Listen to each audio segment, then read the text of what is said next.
Всем героям большой-большой привет, с вами на связи Импреза, и сегодня у нас в обзоре будет Королева пчел. Герой этот открывался у нас в свое время в приключении, также можно его и в других событиях было открыть, ну и в будущем, я думаю, тоже у кого этого героя нет, я думаю, что в любом случае рано или поздно вы его откроете.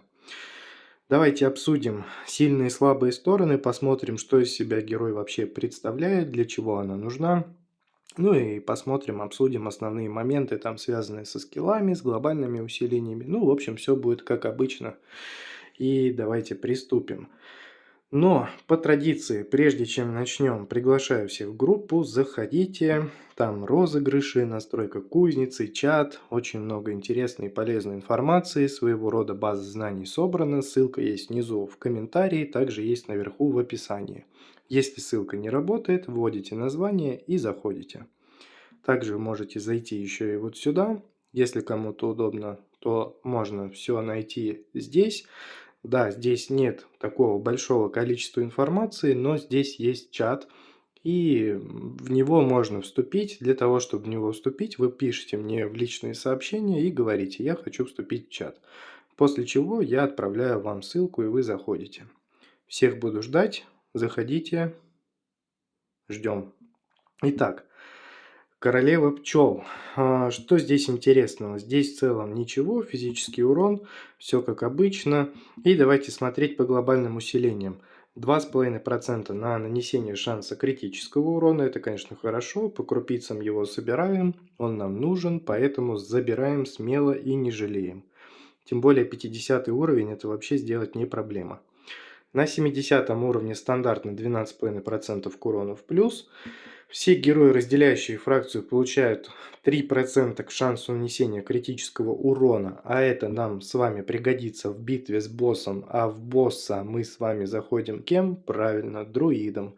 Друида нужно прокачать, полностью сделать его кузницу 5 звезд, и тогда он заиграет. Сегодня видел, ребята в чате обсуждали эту тему по поводу битвы с боссом, и там был такой небольшой моментик. Обсуждали, кто сильнее, кролик или друид. Ну, конечно же, ответ очевиден, что друид будет явно в разы сильнее, чем кролик при примерно равной прокачке. Просто друида нужно прокачать. Если сравнивать их только на 4 уровне кузницы обоих, то не совсем это уместно, потому что при открытии 5 уровня кузницы вы уже разницу будете ощущать и у того, и у того.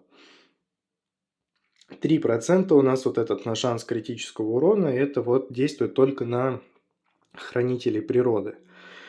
На 120 уровне мы с вами получаем хорошую прибавку к скорости снарядов, плюс 7,5% мы добавляем, и соответственно, если вы находитесь на начальных этапах игры, вы будете постепенно все это чувствовать, все вот эти улучшения, потому что периодически бывает, захожу на аккаунты игроков, которые просят что-то там пройти, посмотреть, либо настроить. Кстати, если нужна настройка чего-либо или там, например, не можете что-то пройти, также можете обратиться ко мне, пишите в личные сообщения. Вот, периодически захожу, смотрю, и у них все это прям вот чувствуется, что нету такого огромного количества глобальных усилений.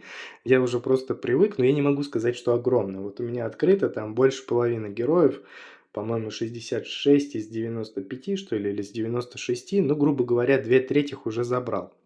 Ну, практически, если прям грубо округлить.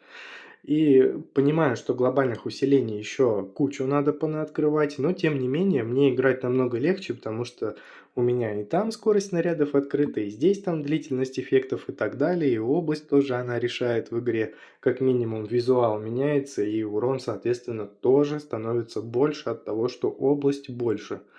И все это чувствуется, все это ощущается, поэтому все вот эти вот маленькие глобалки, которые скорость снарядов, длительность эффектов, уклонение, броня, здоровье, все это нужно забирать. В игре абсолютно нет ничего такого, что было бы бесполезно для вас. Надо открыть, значит открываем. Так, и на 140 уровне сильный бонус к параметрам плюс 15% к нанесению шанса критического урона. Ну, здесь бы я, конечно, не сказал, что это сильный бонус, потому что, ну, по факту, в какой-то из определенных моментов игры у вас этот критический урон уже будет явно больше, чем 85, в зависимости от подобранного снаряжения. И вы этот сильный бонус к параметрам просто не почувствуете. Он у вас улетит успешно в молоко, как говорится.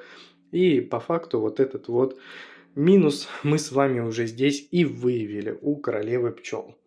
Что у нас интересного по скиллам? Королева пчел создает соты. Подняв соты, вы получаете щит на 1% от максимального запаса здоровья. Ага, ставим галочку для себя, что здесь уже такой защитный скилл. Не знаю, насколько это эффективно будет использоваться. В теории это можно в башне потестировать, попробовать, но тот же самый волк, астральный маг, мне кажется, он в разы интереснее будет в этих режимах, и поэтому, скорее всего, королева пчел, она будет как минимум, ну, отпадать. На обычных и сложных главах, я думаю, вам вполне себе комфортно будет. Ну, придется, конечно, за этими сотами побегать, либо, если не за ними не бегать, там, если соты эти подбирать, то в любом случае хуже от этого не станет. Ну, надо все смотреть, надо все проверять. Я думаю, что рано или поздно герой, возможно, где-то раскроется. Ну и тем более сейчас Эва у меня пока нет, у кого-то есть. Но я не видел, чтобы кто-то прямо ее мейнил, кто-то, чтобы за нее прям активно играл. И чтобы кто-то говорил, что вот королева пчел хороша именно вот в этом режиме. Хотя по комфорту, по насыщенности я слышал, что ребятам она нравится. Что вот из тройки, по-моему, раздавали ее, Жнеца и Клексобота. И вот из этих троих героев она была лучшей. Ну, не знаю, насколько это правда, надо все смотреть и проверять. Мне, честно говоря, вообще не симпатизирует вот это вот пчела, крылышки, что-то такое мультяшное, детское. Ну, это мое мнение, может быть, у вас будет и по-другому. Защитный рой. Опять защита, да, какая-то. Королева окружает защитный рой пчел. Каждая пчела из роя наносит 360% урона при касании врага. Ну, нет, здесь уже не защита, здесь уже все ориентировано на урон. И чем выше уровень этого скилла, тем больше урон. Ну, кстати, неплохие показатели. 1100, 2, 3, 5. Здорово растет, поэтому надо смотреть тоже. Не планирую пока ее прокачивать в плане скиллов, да и навряд ли я это сделаю. Вот здесь, кстати, смотрите. 1%, а если прокачать, то 5. Ну какой ценой? Сколько книг нужно влить, чтобы до этого момента дойти, мне кажется, невыгодно. Не рекомендую. От себя вот такая рекомендация, не советую. Ульта. Постоянный ультимейт. Королева пчел призывает своего стража, который выстреливает острые снаряды в конусе перед собой. Каждый снаряд наносит определенное количество урона, и тут те же самые цифры, что и вот здесь. 1100, 2, 3 и 5,5, но призывает, который выстреливает острые снаряды в конусе перед собой. Ну, не знаю, не могу пока сказать, какой у нее вообще ориентир, на какое направление она рассчитана. То есть немножко такой неочевидный герой. Давайте попробуем, может быть, в кузнице у нас какие-то ответы будут на эту тему. При сборе сот из них по кругу выстреливают острые шипы, наносящие 1500% урона. Ага, ну здесь уже поинтереснее, уже урон добавляется. То есть есть смысл собирать вот этот отхил в виде маленького процента. И плюс, когда мы его с вами подбираем, у нас с вами оп, и добавляется урон. По-моему, здорово. Когда королева пчел собирает соты, она на 8 секунд входит в выступление. Время восстановления сот повышается на 2 секунды. Непонятно, что такое вступление, что это дает. Опять же, надо тестировать, кузницы пока нет. Мы сейчас с вами будем пробовать и тестировать просто голый вариант, чтобы понять вообще, как она двигается, что она там может, не может. По-моему, я за нее играл до 100%. И не помню, честно говоря, какой там результат был. Если хотите, давайте сейчас быстренько посмотрим. Для этого заходим вот сюда, выходим назад, открываем что? Открываем подземелье. Ищем королева пчел. Где-то она, скорее всего, внизу, наверное. Так, это пиратов.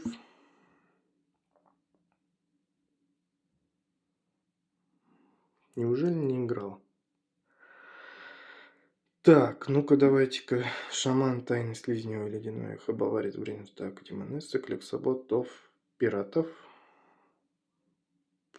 Пу-пу-пу-пу-пу. Не играл. А, вот, королева пчел, 14,7. Как темный маг на 4 звездах.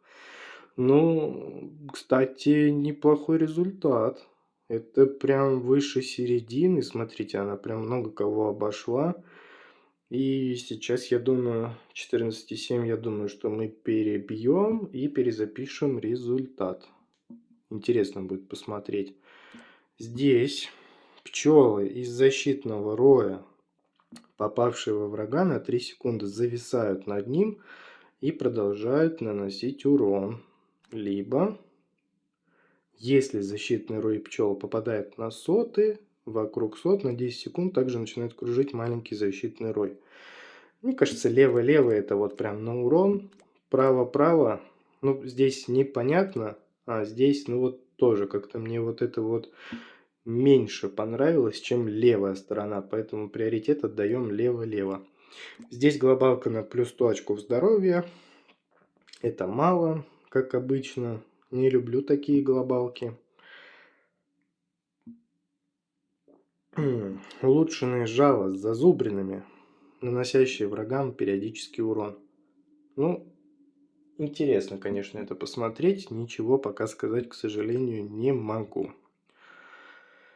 Страж королевы теперь применяет спивающееся жало. Скорее всего, он будет за кого-то там цепляться и наносить урон. Либо накладывает статус-эффект, который нельзя называть, на 300% в течение 2 секунд. Ну, вот это здорово. Если у вас глобальные усиления прокачаны на эту тему, то вам будет интересно. Плюс сейчас еще вышел герой, который добавляет 1-1.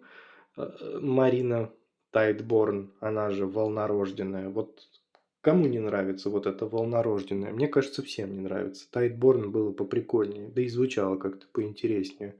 Волнорожденная, конечно, ориентирована на нашу аудиторию, но, тем не менее, Тайтборн звучит как-то интереснее. Так. Ну, скорее всего, ну, надо смотреть будет. Опять же, либо лево, либо право.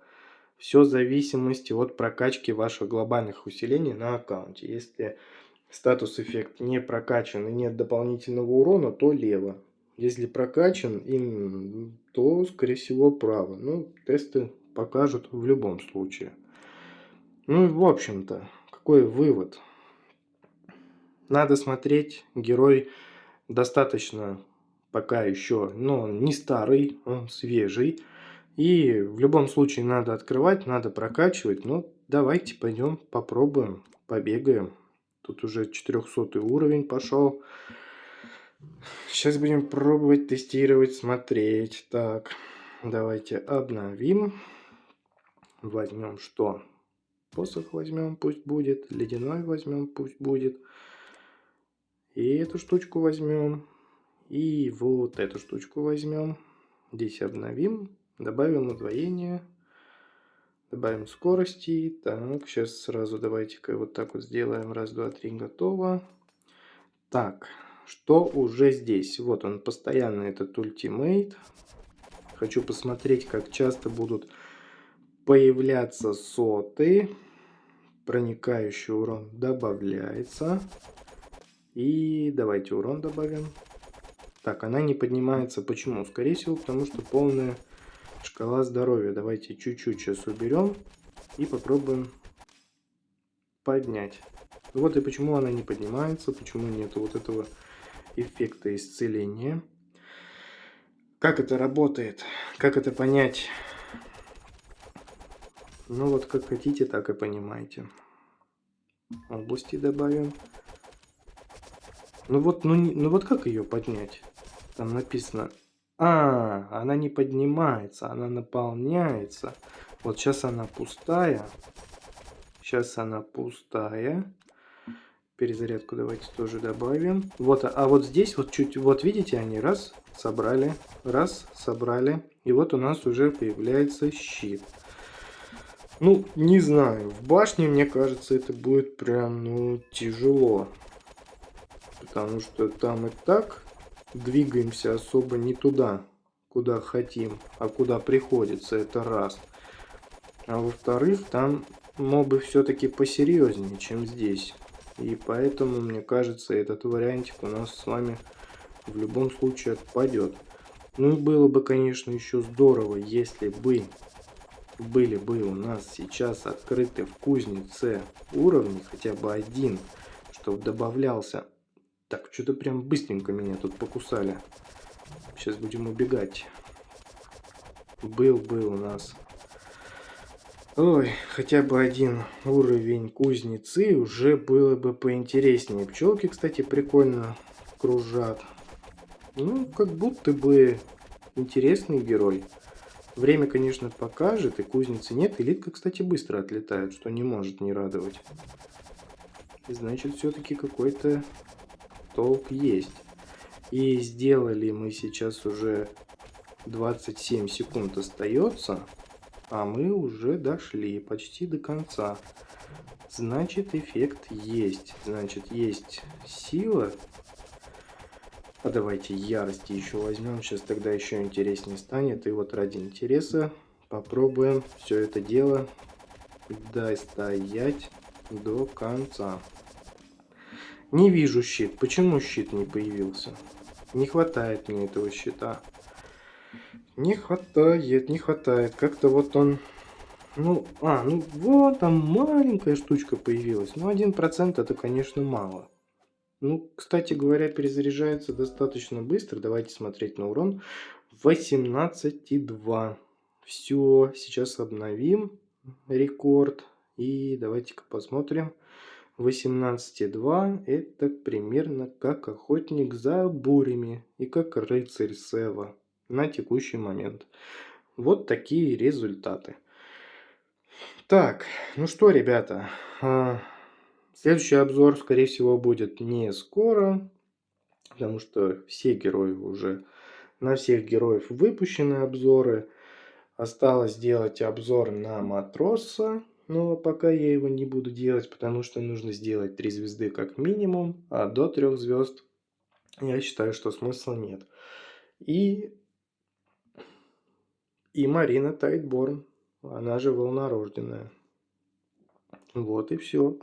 Поэтому в ближайшее время будет тишина. Буду выкладывать только ролики, которые связаны с выбором в событиях, чтобы помогать вам ориентироваться в них. И если кто-то обратится с настройкой, либо с прохождением, если будет возможность, то запишу и выложу. Вот такие вот дела. Все, у меня на этом все. До новых встреч. Пока-пока. Кто захочет пообщаться, заходите в группы. Всех буду ждать. Все, до новых встреч. Пока-пока.